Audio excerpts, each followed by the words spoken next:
And today I wanted to take some time to go and do a live with you. If you are thinking about selling your home, the topic today is, if you're thinking of buying a new home, should you sell your home or keep the home you have and rent it?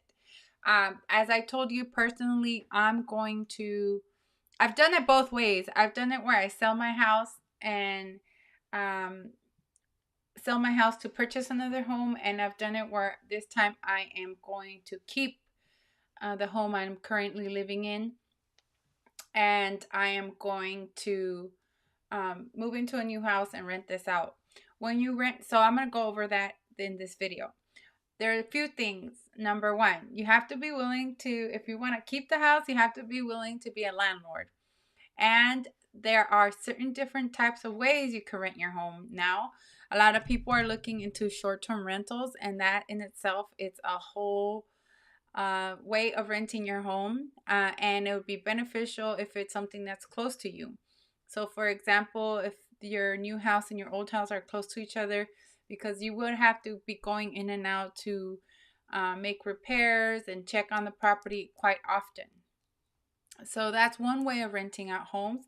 Another thing to consider is that if you're thinking of doing a short-term rental, a lot of cities are coming after Airbnb and don't want homes near them to be on Airbnb or communities. And if you have a HOA, it's highly likely that HOAs will have a say in this, and the HOAs most likely win when it comes to short-term rentals. So another thing to consider is that if you just decide to do a long-term rental or a short-term rental, but you have to look, is it actually going to be profitable for you? Number um, one, are you willing to do the work? Number two, is it going to be profitable?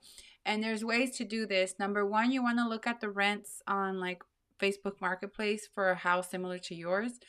If you're thinking about doing the short-term rental, you want to start looking at Airbnb, um, RBO, and start looking at the rents that are for for a home similar to yours on there.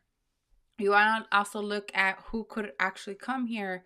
If you decide that you don't want to do a long-term lease, or you don't want to do a short-term rental, maybe you want to do corporate housing or something like that, then you want to look at who would actually like rent this, like doctors, are you close to hospitals, things like that, or a university, and how much the rents are going there, so you could see if that's something that's of value to you and worth the maintenance and work that it's going to take to be a landlord.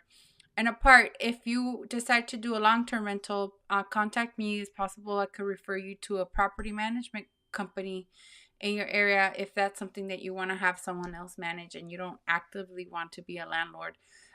It's really important when you become a landlord that you do a background check. I cannot stress that enough. It's so important to do a background check, credit check, on properties, on the people that are going to live on your property.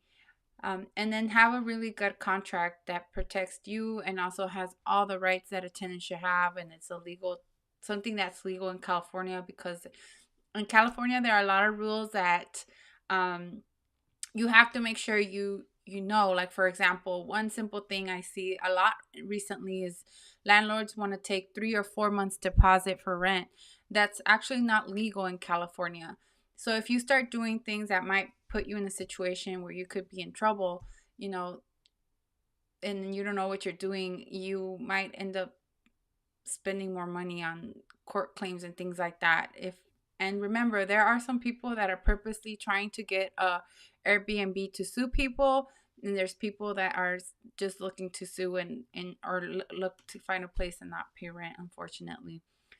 Depending on the county, there's a lot of COVID protections still.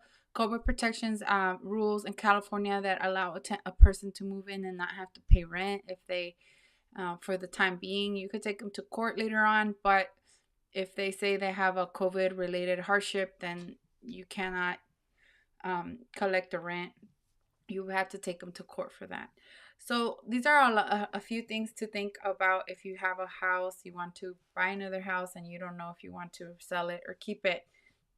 So please feel free to reach out if you want a home evaluation, or if you want me to look up local rents, or I could show you the resources where I can pull that information from so you could see for yourself where how much the rents would be for a house in your zip code. I also have this slide here that I wanted to talk about the market. Everyone keeps asking me, is the market going to crash? No, it's not crashing. We have seen a slight deceleration in how the prices are not going up. Remember, I told you in 2021 prices were going up 20 to 30 thousand dollars per month, almost in every single area in Southern California. Here is this is showing you how prices have um, that they've been settling down, so they're not necessarily going. There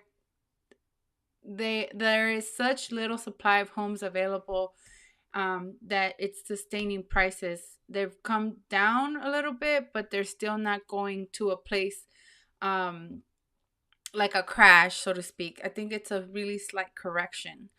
And now that the prices, have we're adjusting, and I think we're back to kind of multiple situations in Los Angeles where there's still not enough inventory, and there's several people putting offers on homes now again. I had a person that wanted to see a house this weekend that we're only showing it one day on Saturday early in the morning, and by the end of the day they already had 10 offers. So that's a situation we're in, depending on how the price is home, the how the home is priced, and the location, and etc. So if any of you have questions, if you're thinking about buying a new house, you're not sure if you should sell or keep the house you have, contact me. We can talk about it and see what would make sense for you and give you all the options. All right. So thank you, and I hope you have a great day. Bye bye.